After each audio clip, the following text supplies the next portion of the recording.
শুধু দর্শক, আজকে আমরা জাতীয় প্রেস ক্লাবের মধ্যে মূলত দীর্ঘ আন্দোলন সংগ্রামের সাক্ষী যারা, মুক্তিযোদ্ধার থেকে শুরু করে স্বৈরাচার এরশাদ বিরোধী আন্দোলন থেকে শুরু করে এবং এই জুলাই যোদ্ধা, বিশেষ করে ফ্যাসিস্ট শেখ হাসিনার বিতাড়নের পিছনে যাদের হাত ছিল, যারা সবসময় রাজপথে থেকেছিলেন, কাজ করেছিলেন, আজকে সেই দিবসটি এবং আজকের এই দিনেই শহীদ হয়েছিল রংপুরের সেই বেগম রোকেয়া বিশ্ববিদ্যালয়ের ছেলেটি এবং আবু সাইদ।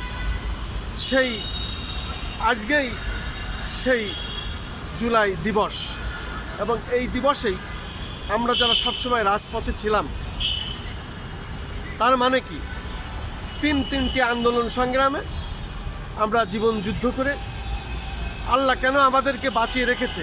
আমরা কিন্তু মূলত কেউ সুস্থ নয়, বিভিন্ন রকমভাবে আমরা নির্যাতনের শিকার হয়েছিলাম। আমাকেও 2 বার সাদা পোশাকধারী পুলিশরা তুলে নিয়ে গিয়েছিল, ভাগ্যিস যে আয়না করে নিয়েছিল না। এবং প্রায় 1 মাস আইসিইউতে ছিলাম মুগদা মেডিকেল কলেজ হাসপাতালে, যেহেতু এবার কাঁদানে গ্যাস ছিল বিষাক্ত এবং গরম পানি, এবং সে পানিতেও ছিল খুব বিষাক্ত, বাঁচার কথা না। ঠিক তেমনই একজন আমার পাশে আছেন, উনি কিছু বলবেন। তার পাশে আরেকজন আছেন, বিশেষ করে সেই 90 ছাত্র আন্দোলনে ঢাকা বিশ্ববিদ্যালয়ে যেভাবে উনি কাজ করেছিলেন নেতৃত্ব দিয়ে, এবং সেই সর্বদলীয় ছাত্র ঐক্যের নেতা। আমি তাদেরকে কিছু জিজ্ঞাসা করছি, যেহেতু আমরা রাজপথে সবসময় থেকেছিলাম। আপনি আচার সাহেব আগে বলুন, আজকের দিবসকে নিয়ে বলবেন। আজকের দিবস মূলত অতীতে যত আন্দোলন হয়েছে, ভাষা আন্দোলন 69, 70, 90, 24, একটি প্রতীকী আত্মহতির মধ্য দিয়ে মূলত 24 হয়েছে। এই কথাটাই আমি এই কারণে বললাম, বরকত সালামের আত্মহতি দিয়ে 52 হয়েছে, রাজপথে ফয়সালা হয়েছে 52 যে ভাষা আন্দোলনের যে আকুতি ছিল, সেই আকুতি প্রমাণ হয়েছে এই আত্মহতির মধ্যে দিয়েই। বাংলার জনগণ, পূর্ব বাংলার মানুষ তখন রাজপথে নেমে গেলেন এবং নিশ্চিত হইলেন, এবং সেই 52কেই কেন্দ্র করে 69-এর অভ্যুত্থানে আপনাদের স্মরণ থাকার কথা, শহীদ আসাদ আত্মহতির মধ্য দিয়েই সে 69-এর গণঅভ্যুত্থান হলেন। এবং 70-এর নির্বাচন বলেন, আন্দোলন বলেন, নেকুশেট বলেন, শেখ মুজিবের তো কোনো অপরাধ ছিল না। শেখ মুজিব এখানে আওয়ামী লীগকে অসংখ্য আসন বাংলার জনগণ দিয়েছে ভুলভাল বুঝিয়ে। এই পূর্ব বাংলার মানুষকে যেভাবে বলেছে, বাংলার সাদামাটা লোক সেভাবে খেয়েছে। কিন্তু সংখ্যার দিক দিয়েও যদি চিন্তা করেন, 3 লক্ষ লোকের বেশি লোক মারা যায় নাই, সেখানে 30 লক্ষ শহীদ। এটিও একটি ইতিহাসের নির্মমতা, এবং ভুল করে জাতিসংঘ বলেন বিশ্ববাসীকে আবেগের তাড়নায় শেখ মুজিব বলে ফেলছিলেন। এবং এটা বাড়বে। এবং পাশাপাশি দেখেন, আপনারা লক্ষ্য করবেন, মৌলানা আব্দুল হামিদ খান বাসানি, বাঘের বাচ্চা, সে বলেছিল ভোটের বাক্সে লাথি মারো এই পল্টন ময়দানে। সেই লোকটাকে এই আওয়ামী লীগ, এই জালিম শেখ হাসিনা তাদেরকে ওইভাবে মূল্যায়ন করে নাই, তার প্রতি শ্রদ্ধা নিবেদন করে নাই, তার পরামর্শ শোনে নাই। সে বলে শেখ মুজিব মনে করছিল অসংখ্য আসন পেয়েছি, স্বাভাবিকভাবে সে প্রাইম মিনিস্টার হবে। সে আসলে তো আন্দোলনের কথা বলে নাই, যুদ্ধের কথা তো বলে নাই। যুদ্ধের ইতিহাসে শেখ জিয়াউর রহমানের মতো ব্যক্তিত্ব যে সিনা টান করে দাঁড়িয়ে রেডিও স্টেশনে যে ঘোষণা দিলেন, বাংলায় তখন একটা ইউনিয়নে গড়ে একটি বেশি রেডিও ছিল না। কালুরঘাট থেকে যে বাণী প্রচার করলেন, মানুষ সাহসিকতার সাথে নেমে গেলেন, সর্বশেষ রাজপথে নেমে গেলেন। কৃষক, শ্রমিক, মেহনতি মানুষ কেন নামলেন?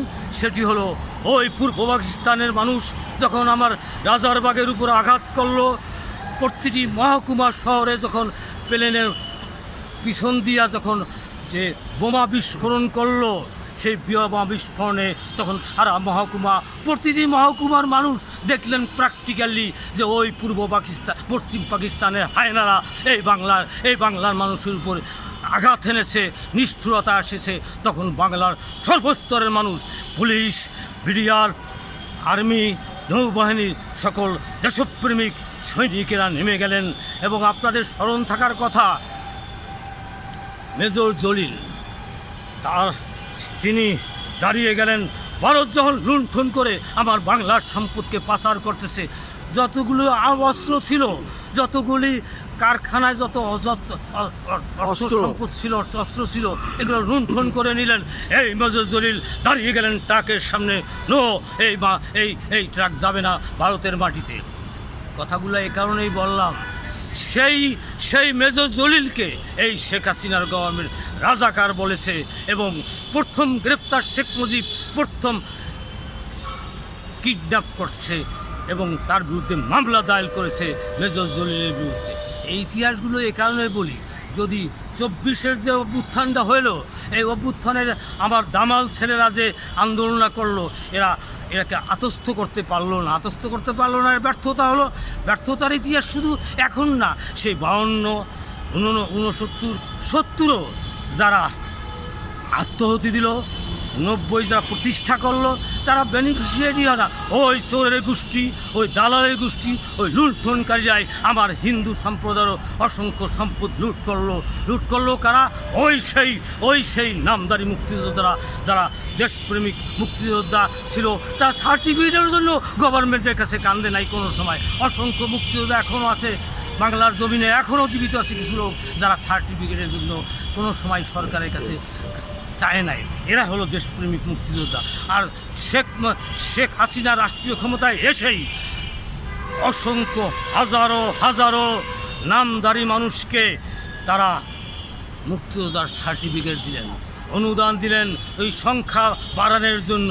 কিন্তু প্রকৃত সংখ্যা আজও এখনও ইচ্ছা করে এই তারেক জিয়ার গভর্নমেন্টকে আমি বলবো, সত্যিকারের দেশপ্রেমিক যদি মানসিকতা থাকে, সত্যিকারের 70-এর ইতিহাস লালন করতে চান, সংখ্যা নির্ধারণ এখনও সম্ভব।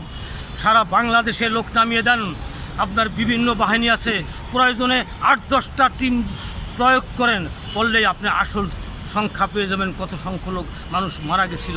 এবং 24-এ তাই ঘটলো, 24-এ অসংখ্য লোকের আত্মহতি দিল।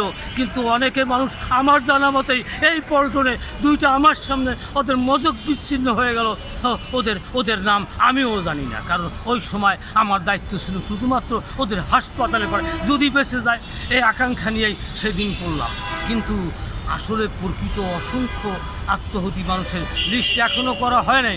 আমি এই গভর্নমেন্টের কাছে আবেদন করি, জুলাই সনদ বাস্তবায়নের জন্য আপনার সংসদে এসে পবিত্র সংসদকে কুলুষিত করতেছেন, এই কুলুষিত কথা বাদ দেন, জুলাই সনদ বাস্তবায়ন করেন, সত্যিকারের শহীদ পরিবার দিকে তাকান এবং শহীদ পরিবারকে রাষ্ট্রীয় মর্যাদা দেন।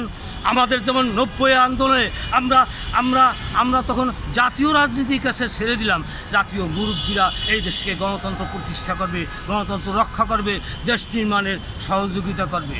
সেই সময় আমরা ক্ষমতার দিকে তাকাই নাই, আমরা এমপি মন্ত্রিত্ব পাজারো গাড়ির দিকে তাকাই নাই।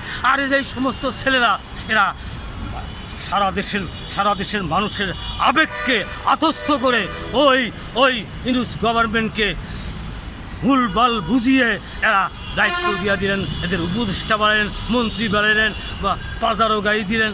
এই কারণে তাদের যে ছেলেদের নাস্তা খাওয়ার টাকা থাকতো না, ম্যাসেজ ছিল, কষ্ট করছে, এটা মানি আমরা, কিন্তু সেই ছেলেরা রাতারাতি কিভাবে তারা পাজারো গাড়ি কোটি যায়। এখনও চেক করেন যে সমস্ত ছেলের 24-এর আগে 22 সালে 23 সালে তাদের অ্যাকাউন্ট ছিল কিনা দেখেন, সেই অ্যাকাউন্টে টাকা কয়েক টাকা ছিল, এখন দেখেন অ্যাকাউন্টে তাদের কত টাকা আছে। এবং তাদের বাপ মা আত্মীয় স্বজনের অ্যাকাউন্ট সিজ করে দেখেন, এই টাকা কোটি টাকা পাচার হয়ে গেল। এবং এরা কলা গাছ ফুলে তাল গাছ হইল, বট গাছ হইল, কিন্তু এই বট গাছদের এখনই উচিত এদেরকে রাষ্ট্রীয় আইনের আওতায় এনে এদেরকে সমুচিত জবাব দিয়ে সমর্থিত বিচার করে, তাহলে আগামী দিনে আবারও যদি বিপ্লব হয়, আবারও যদি অনিয়ম হয়, আবারও যদি কোনো তারেক জিয়াকে আমরা আশা করি, আমরা জাতীয়তাবাদী শক্তি আমরা আশা করি তিনি রাষ্ট্রকে মেরামত করুন। এই 18 বছরে প্রতিটা উইং, রাষ্ট্রের যতগুলি প্রত্যেকটা উইংকে ধ্বংসলীলায় ফেলে দিয়েছেন। শিক্ষা, সংস্কৃতি, প্রশাসন, পুলিশ, সেনাবাহিনী, বিডিআর, দেশপ্রেমিকদের অস্তিত্ব ধ্বংস করে দিয়েছিল। আপনাদের স্মরণ থাকার কথা বিডিআর হত্যাকাণ্ডে 57 জনের বীর সেনানীদেরকে জাতীয়তাবাদী শক্তিদেরকে ধ্বংস করে দিল ওই পিলখানায়। সেই পিলখানার 57 জন অফিসারদেরকে নির্মমভাবে নিষ্ঠুরতার কাছে আত্মহতি দিতে হইল, নিষ্ঠুরভাবে নির্মমভাবে। এইভাবে প্রত্যেকটা উইংকে, একটা রাষ্ট্রকে ধ্বংস করে দিল এই জালিম শেখ হাসিনার গভর্নমেন্টকে। এই শেখ হাসিনার গভর্নমেন্টের এখনও এই প্রশাসনে অনেক সচিব আছে, জয়েন্ট সেক্রেটারি আছে, বিভিন্ন ধরনের পরিচালক আছে। এদেরকে আত্মীয় স্বজন যাদের আছে খবর লন, তাদের এত সম্পদ কোথা থেকে পাইল? এই সম্পর্কে রাষ্ট্রীয় কারাগারে নিয়ে আমার দেশের যারা এই 24-এর আন্দোলন, সেই আন্দোলনকে যা দীর্ঘ 15 বছর আতস্থ করেছে আমাদের মতো রাজনৈতিক কর্মী, হ্যাঁ, আয়নাঘর, কারাগার, শত শত মামলায় যারা নিষ্ঠুরতার চরম পড়ছে, আমার ইলিয়াসকে নির্মমভাবে না ফেরার দেশে পাঠিয়ে দিয়েছেন। তার অপরাধ কী ছিল? সে একটি লক্ষ লোকের সমাবেশ করেছিলেন টিপাই মুখ। তার অপরাধ ছিল টিপাই মুখ বাংলার জমিনে টিপাই মুখে বাদ দেওয়া যাবে না, এই ছিল তার অপরাধ। তাকে নিষ্ঠুরতার সাথে ওই লয়ের এবং আপনারা লক্ষ্য করবেন বাংলাদেশ কোথায় চলে গেছিল? ইন্ডিয়ার ওই মোদি সরকারের ইঙ্গিতেই এই সেনাবাহিনীর ক্যাম্পে, সেনাবাহিনীর জায়গায় সেই রয়ের অফিস প্রতিষ্ঠা করেছিলেন। একই সাথে পাল্টা সেনাবাহিনী দিয়ে তারা ওই রয়ের দালালদেরকে বসিয়েছিলেন। এই জন্য আজকে 24-এর আমরা আহ্বান করি, এই তারেক জিয়ার উদ্দেশ্যে বলতে পরিষ্কারভাবে বলতে চাই, সাহসিকতার সাথে আপনার কোমরের দিকে হাত দিবেন, তখন দেখবেন যে আপনার উপর নিষ্ঠুরতা কী। এই নিষ্ঠুরতা, আপনি লন্ডনে ছিলেন, আপনি তো রাজপথে দেখেন নাই, অসংখ্য ভালো ভালো সাংবাদিক আছে এবং যে বড় বড় সাংবাদিকরা রয়ের ইঙ্গিতে চলতো, আর এই ছোট সাংবাদিকরাই এই আন্দোলনটাকে ক্যারি করতে পারছে এবং বাংলার মানুষের আতস্থ করতে পারছে এবং আন্দোলন নিশ্চিত হয়েছে। এই জালিম সরকারের পতন হয়েছে। ভারতীয় আধিপত্যবাদকে বাংলাদেশের মাটিতে রাখা হবে না। এ কারণে প্রশাসন হতে শুরু করে সকল জায়গায় যত দুর্নীতিবাজ আছে, ওই ভয়ের ইঙ্গিতে যারা কাজ করছে, শেখ হাসিনা পৃষ্ঠপোষকতা সাজায় যারা এই দেশ পরিচালিত, তাদেরকে চাকরি থেকে বাদ দিয়া দেন এবং তাদের সম্পদ সব শেষ করে এই দেশপ্রেমিক স্বদেশপ্রেমিকদেরকে নিয়ে আপনি ইন্ডাস্ট্রি করেন, উন্নয়নের কাজ করেন, দেশ নির্মাণ করেন। কত আন্দোলনে বাংলার মানুষ আর করবে? এখন দেশ নির্মাণের শপথ আপনি নিয়েছেন, কিন্তু শপথের পাশাপাশি আপনি কাজে নেমে যান। কাজে নামলেই আপনার বিজয় হবে এবং এই বিজয়ের অপেক্ষায় থাকলাম। যদি এই বিজয় আপনি না করতে পারেন, এই বাংলার মানুষ প্রয়োজনে আবারও 24 করবে। আগামী দিনে সকল দেশবাসী এবং বিশ্ববাসীকে আবারও যদি কোনো জালিম এই দেশে রাষ্ট্রীয় কাঠাগারে থাকে, সেই জালিমের পতনের নিশ্চিতে আন্দোলনে শরিক হওয়ার উদাত্ত আহ্বান জানিয়ে আমি আমার বক্তব্য শেষ করলাম। বিজয়ের পথে যাত্রা শুরু, জীবন অথবা মৃত্যু। আসসালামু আলাইকুম। শুধু দর্শক, মূলত এটাই উনি বোঝানোর চেষ্টা করলেন, এই জুলাইকে যারা ছিনতাই করেছে, এই জুলাইকে যারা ব্যবহার করেছে এবং এই জুলাই আন্দোলনে আমরা যারা ছিলাম তাদের নাম ভাঙিয়ে যারা কোটি কোটি টাকার পাহাড় করেছে, বড় বড় পদ পদবি নিয়ে বসে আছে, তাদেরও বিচারের আওতায় আনার কথা উনি বললেন এবং সেটাই আসলে আজকে হতে চলেছে। জুলাইকেও হাইজ্যাক করা হয়েছে, জুলাইকেও আসলে নেওয়া হয়েছে তাদের পকেটে।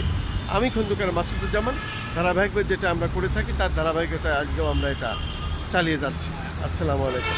এবার আছেন এদিকে আসেন।